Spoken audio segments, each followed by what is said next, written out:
यांग को यहाँ पर दुश्मन कबीले के मास्टर की एक छोटी सी बच्ची दिखाई देती है, जिसे यांग मारने का सोचता है, लेकिन उस बच्ची की खूबसूरत और मासूम सी स्माइल देखकर उसका दिल पिघल जाता है। अब क्योंकि यांग के दिल में इतनी भी नफरत नहीं भरी थी कि वो एक छोटी सी बच्ची को मार दे, इसलिए वो उस बच्ची को लेकर वहाँ से जाने लगता है। यांग जानता था कि उसके अपने कबीले यानी कि सैड फ्लूट के योद्धा उस बच्ची को मार डालेंगे, क्योंकि वो दुश्मन कबीले के मास्टर की बच्ची थी। और होता भी कुछ ऐसा ही है, क्योंकि जैसे ही वो कुछ दूर उसको लेके जाता है तो वहाँ पर उसके अपने कबीले के कुछ योद्धा उस बच्ची को मारने का प्रयास करते हैं, और यहीं पर उस छोटी सी बच्ची को बचाने के लिए यांग अपने ही लोगों की जान ले लेता है। वो एक एक करके अपने कबीले के योद्धाओं को मारकर वहाँ से अमेरिका के एक छोटे से शहर लॉर्ड में अपने पुराने दोस्त स्माइली के पास जाने के लिए निकल पड़ता है। अब कुछ दिनों का सफर तय करने के बाद आखिर वो लॉर्ड सिटी में पहुंच जाता है, जहां पर आधे से भी ज्यादा मकान टूटे पड़े थे और उस शहर में लोग भी बहुत कम रहते थे। जहां पर सबसे पहले यांग की मुलाकात रॉन नाम के एक आदमी से होती है, जो एक शराबी है। वो हर समय दारू के नशे में रहता है। जिसके बाद हम देखते हैं कि वहां पर 8 बुल नाम का एक आदमी आता है, जिसे यांग अपने दोस्त की फोटो दिखाकर उससे एड्रेस पूछता है, जिस पर 8 बुल उसे बताता है कि आपके दोस्त स्माइली की तो 3 साल पहले ही डेथ हो चुकी है। वो यहाँ पर लॉन्ड्री का बिजनेस करता था, इसलिए 8 बुल यांग को उसकी लॉन्ड्री तक पहुँचाकर वहाँ से चला जाता है। जिसके बाद हम देखते हैं कि यांग की मुलाकात उस लॉन्ड्री में एक लिन नाम की लड़की से होती है, जो अब उसका लॉन्ड्री का बिजनेस चला रही है। लिन उससे पूछती है कि तुम स्माइली को कैसे जानते हो, जिस पर यांग उसको बताता है कि स्माइली मेरा बचपन का दोस्त था। जिसके बाद वो उससे ये पूछती है कि क्या तुम अपनी बेटी के साथ अकेले आए हो, जिस पर यांग उसको बोलता है कि ये मेरी बेटी नहीं है, इसके पेरेंट्स मर चुके हैं। जिसे सुनकर लिन को बहुत दुख होता है, इसलिए वो उस बच्ची का नाम अप्रैल रखती है। लिन उसे कहती है कि तुम यहाँ पर रह सकते हो, लेकिन तुम्हें लॉन्ड्री के काम में मेरा हाथ बटाना पड़ेगा। जिस पर यांग बोलता है कि मुझे ये काम नहीं आता है, पर लिन कहती है कि कोई बात नहीं, मैं तुम्हें लॉन्ड्री का काम सिखा दूंगी। अब अगले दिन यांग उस लॉन्ड्री में बैठा होता है कि तभी वहाँ कुछ लड़के आकर उसको अपने कपड़े धोने के लिए देते हैं। वो लड़के यांग का मजाक भी उड़ा रहे होते हैं, लेकिन उनको ऐसा करता देख 8 बुल वहाँ आकर उनको वहाँ से भगा देता है और यांग को खाना खिलाने के लिए अपने साथ ले जाता है। रास्ते में यांग लिन को निशानेबाजी की प्रैक्टिस करते देखता है और फिर वो सभी वहाँ से खाना खाने के लिए आगे चले जाते हैं। अब ऐसे ही धीरे धीरे यांग यहाँ पर सेटल हो जाता है। वो लिन के साथ लॉन्ड्री में हेल्प करवाता है, उन लोगों के साथ खेलता कूदता है, और सिर्फ इतना ही नहीं, वो इस बंजर रेगिस्तान की जमीन पर फूलों का बगीचा भी बनाने लगता है, जिसमें सभी उसकी मदद भी करते हैं। और कुछ महीने बाद उसके बगीचे में बहुत सारे सुंदर फूल खिल जाते हैं। वहाँ के सभी लोग उस छोटी बच्ची अप्रैल को भी बहुत प्यार करते थे। अब यहाँ पर रहते हुए यांग को ये समझ आ जाता है कि किसी भी चीज को मिटाना कितना आसान होता है, लेकिन उसी चीज को बनाने में बहुत ज्यादा मेहनत और समय लगता है। जिसके बाद हम देखते हैं कि एक दिन यांग और 8 बुल दोनों एक साथ कार्ड खेल रहे होते हैं, और तभी वो लिन को किसी बच्चे की कब्र पर फूल चढ़ाता हुआ देखता है। यांग 8 बुल से पूछता है कि लिन किसकी कब्र पर फूल चढ़ा रही है। जिसके बाद 8 बुल उसको लिन के बारे में बताता है कि लिन जब 16 साल की थी तो एक कर्नल नाम का डाकू अपनी गैंग के साथ इस शहर में घुसकर लोगों को लूटता और मारता था। उस डाकू की एक सबसे गंदी हरकत ये थी कि वो शहर में जितनी भी लड़कियां होती थी उनको एक कतार में खड़ा करके उनके दांत चेक करता था, और जिस लड़की के दांत साफ सुथरे और पूरे 32 होते थे वो उसके साथ जबरदस्ती करता था। और उस दिन कर्नल ने अपनी प्यास बुझाने के लिए लिन को चुना था, जबकि लिन के माँ बाप और उसके छोटे भाई बहन को कर्नल ने पकड़ रखा था। अब जब लिन को कर्नल के पास ले जाया जाता है तो मौके का फायदा उठाकर लिन वहीं पर रखे गर्म तेल वाले खाने को कर्नल के मुंह पर फेंक कर वहाँ से बाहर भागने लगती है, जिस बात से कर्नल आग बबूला हो जाता है और भागते हुए लिन पर गोली चलाकर उसे नीचे गिरा देता है। जिसे देखकर लिन के फादर उसको बचाने के लिए उसके पास भागते हैं, लेकिन तभी कर्नल उन्हें शूट करके मार देता है। जिसके बाद उसके लोग लिन की माँ और लिन के छोटे भाई को भी मार देते हैं। ये सब लिन की आंखों के सामने हो रहा था। जिसके बाद कर्नल अपने आदमियों के साथ वहाँ से चला जाता है। जिसके बाद 8 बुल बताता है कि जब हम लिन के परिवार को दफनाने गए तो लिन की सांसें उस वक्त चल रही थी। जिसके बाद हम उसे घर ले आए और वो धीरे धीरे ठीक हो गई, लेकिन तभी से लिन ने ठान लिया था कि अब वो कर्नल को मारकर अपने परिवार और उन सभी लड़कियों का बदला लेगी जिनके साथ कर्नल ने जबरदस्ती की थी। जिसके थोड़ी देर बाद यांग फिर से देखता है कि लिन निशानेबाजी की प्रैक्टिस कर रही है, लेकिन उसका निशाना टारगेट पर नहीं लग रहा है और इसी वजह से वो निराश है। लिन कहती है कि मैं कभी भी एक अच्छी निशानेबाज नहीं बन पाऊंगी। जिस पर यांग उसे निशानेबाजी सिखाने के लिए उसकी आंखों पर पट्टी बांधकर उसके सामने टारगेट बनकर खड़ा हो जाता है और कहता है कि अपने टारगेट की मामूली से मामूली हरकत को गौर से सुनो और फिर टारगेट पर अटैक करो। जिससे लिन बड़े ही ध्यान से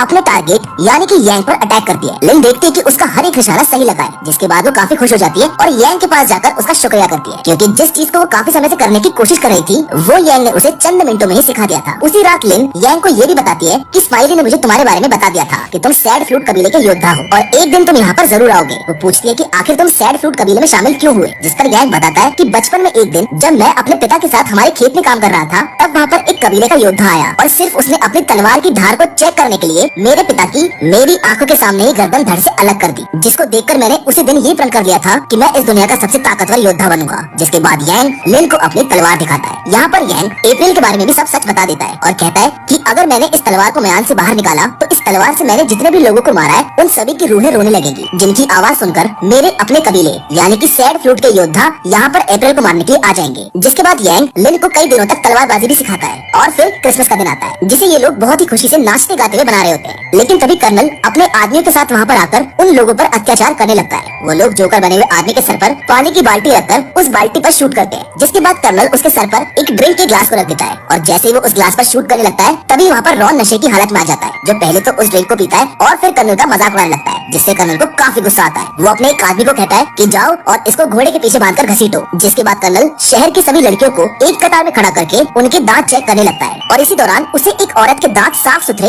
और पूरे दिखते हैं, लेकिन वो औरत शादीशुदा होती है, इसलिए कर्नल उसे उसके पति के साथ ही गोली मारकर मार देता है। पर तभी कर्नल की नजर उनकी बेटियों पर पड़ती है, जिनको देखने के बाद वो अपने आदमी से कहता है कि इन दोनों को अच्छे से नहलाकर और सजाकर मेरे पास ले आओ। लेकिन कुछ देर बाद उन दोनों की जगह लिन अच्छे से सजकर कर्नल के पास चली जाती है और जब कर्नल के आदमी वहाँ से चले जाते हैं तो लिन अपना चाकू निकालकर धीरे धीरे कर्नल की तरफ बढ़ती है, लेकिन कर्नल उसको पहले ही पहचान चुका था, इसलिए वो पहले ही उस पर गन पॉइंट करके खड़ा हो जाता है। कर्नल उसको बताता है कि मैं तेरी सुगंध सूंघकर ही समझ गया था कि तू वही 16 साल पहले वाली लड़की है। जिसके बाद एट बुल भागता हुआ यांग के पास जाकर उसको बताता है कि लिन अकेले ही कर्नल को मारने चली गई है और मजबूरन लिन को बचाने के लिए यांग को आखिरकार अपनी तलवार म्यान से बाहर निकालनी पड़ती है, जिसके बाहर निकलते ही सैड फ्रूट के मास्टर को यांग के बारे में पता चल जाता है और वो बड़ी तेजी से अपने योद्धाओं के साथ उसकी तरफ जाने लगता है। उधर दूसरी तरफ हम लिन को देखते हैं, जिसे कर्नल के आदमी ने पकड़ के रखा हुआ है और कर्नल लिन के साथ जबरदस्ती करने की कोशिश कर रहा है, लेकिन तभी वहाँ पर यांग पहुँच जाता है, जो कर्नल के आदमियों को बहुत आसानी से मार गिराता है। लेकिन जब वो कर्नल को मारने लगता है तो लिन उसको बोलती है कि इसे तो मैं अपने हाथों से मारूंगी, लेकिन उन दोनों की बातचीत का फायदा उठाकर कर्नल लिन को ढाल बनाकर विंडो से नीचे कूद जाता है और अपने घोड़े पर सवार होकर वहाँ से भागने लगता है। तभी लिन उस पर जोर से चाकू फेंककर उसे मार गिराती है, लेकिन वो कर्नल नहीं होता है क्योंकि कर्नल उनको चकमा देकर वहाँ से भाग गया था। जिसके बाद यांग लिन को बोलता है कि मेरी तलवार म्यान से बाहर निकल चुकी है, इसलिए मेरे कबीले के लोग यहाँ पर किसी भी वक्त पहुँचते होंगे, इसलिए मुझे यहाँ से अब जाना होगा, वरना तुम सब भी मेरी वजह से मारे जाओगे। जिसे सुनकर एटबुल उसको बताता है कि कर्नल यहाँ से भाग चुका है और वो अपने दुगने से भी ज्यादा आदमियों को लेकर हम लोगों को मारने के लिए वापस जरूर आएगा और अगर तुम यहाँ से चले जाओगे तो हम कर्नल का मुकाबला कैसे करेंगे। वहीं एक आदमी ये भी बोलता है कि हम बिना किसी हथियार के कर्नल का मुकाबला नहीं कर पाएंगे, जिस पर एटबुल रॉन की तरफ इशारा करते हुए कहता है कि इसके पास कुछ खास है। जिसके बाद रॉन उनको अपनी वाइफ की कब्र को खोदने के लिए कहता है और उसकी वाइफ की कब्र में उन्हें रॉन के द्वारा छुपाए गए बहुत सारे हथियार मिलते हैं। दरअसल रॉन की वाइफ ने मरते समय उसको एक वादा करने को कहा था कि वो जिंदगी में कभी भी हथियार नहीं उठाएगा, लेकिन अब मजबूरी में रॉन को अपनी वाइफ से किए हुए वादे को तोड़ना पड़ता है। जिसके बाद वो सभी लोग उन बंदूकों को चलाने का अभ्यास करने लगते हैं। अब हमें दिखाया जाता है कि अगले दिन कर्नल अपने बहुत सारे आदमियों के साथ उनकी तरफ आ रहा होता है, जिनके सामने यांग अपनी तलवार निकाल कर खड़ा था, जबकि रॉन एक ऊंचे टावर पर उन पर निशाना साधे हुए था। और जैसे ही कर्नल अपने आदमियों के साथ शहर में अंदर घुसता है तभी रॉन एक डायनामाइट पर शूट करके उसे ब्लास्ट कर देता है, जिसकी वजह से कर्नल के काफी सारे आदमी मारे जाते हैं और चारों तरफ धुआं फैलने की वजह से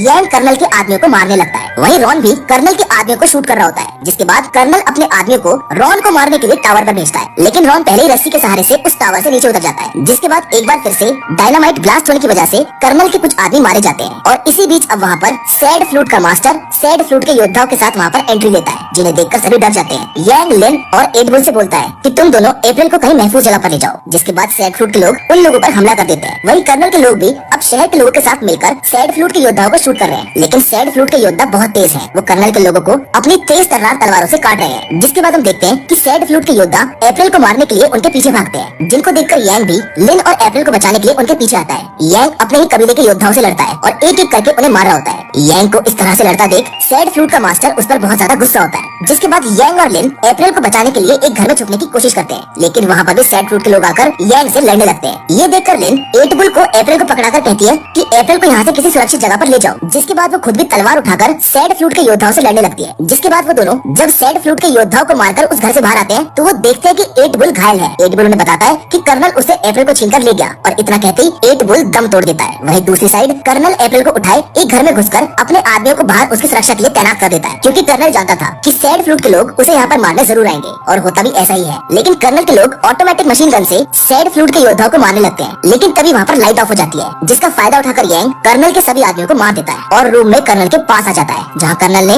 अपनी गन अप्रैल के ऊपर तान रखी होती है और उसी वक्त कर्नल अप्रैल को शूट कर देता है। लेकिन यांग बड़ी ही फुर्ती से उसकी गन से निकली गोली को अपनी तेज धार तलवार से दो हिस्सों में काटकर कर्नल से अप्रैल को बचा लेता है। जिसके बाद यांग लिन को मौका देता है कर्नल को मारने का, जहाँ पर लिन और कर्नल के बीच लड़ाई होती है, जहाँ पर लिन पहले तो कर्नल के पैर को तलवार से काट देती है और जब वो नीचे गिर जाता है तो उसको तलवार से काटकर मार डालती है। इसके बाद वो दोनों उस रूम से बाहर आ जाते हैं, लेकिन उनके सामने अब सैड फ्लूट का मास्टर खड़ा होता है, जो यांग को कहता है कि तुम्हें इस दुश्मन कबीले की मास्टर की बच्ची को अपने हाथों से मारना होगा। लेकिन यांग इसके विपरीत अपने मास्टर यानी कि सैड फ्लूट मास्टर से फाइट करने लगता है, जहाँ पर उन दोनों में भयानक तलवारबाजी होती है। लेकिन आखिर में यांग सैड फ्लूट मास्टर का गला काट देता है और मरते मरते सैड फ्लूट मास्टर यांग से ये कहता है कि तुम इस बच्ची को जहाँ पर भी लेकर जाओगे सैड फ्लूट के योद्धा तुम्हें ढूंढकर मार डालेंगे। जिसके बाद वो मर जाता है। अब इसके बाद यांग लिन के पास जाता है, जिसकी गोद में अप्रैल सही सलामत खेल रही होती है, जिसे देखकर यांग लिन को बोलता है कि अप्रैल का ख्याल रखना, क्योंकि मैं यहाँ से हमेशा के लिए जा रहा हूँ। सैड फ्लूट के लोग सिर्फ मेरी तलवार के जरिए ही मुझ तक पहुँच सकते हैं और अगर मैं यहाँ पर रहा तो तुम दोनों की जान खतरे में रहेगी। इतना कहते हुए यांग उन सबसे बहुत दूर चला जाता है। जिसके बाद अब हमें कुछ महीने बाद का सीन दिखाया जाता है। यांग एक बर्फीली जगह पर है, जहाँ पर सैड फ्लूट के योद्धा आ जाते हैं, जिनको देखकर यांग अपनी तलवार म्यान से बाहर निकालकर उनसे लड़ने के लिए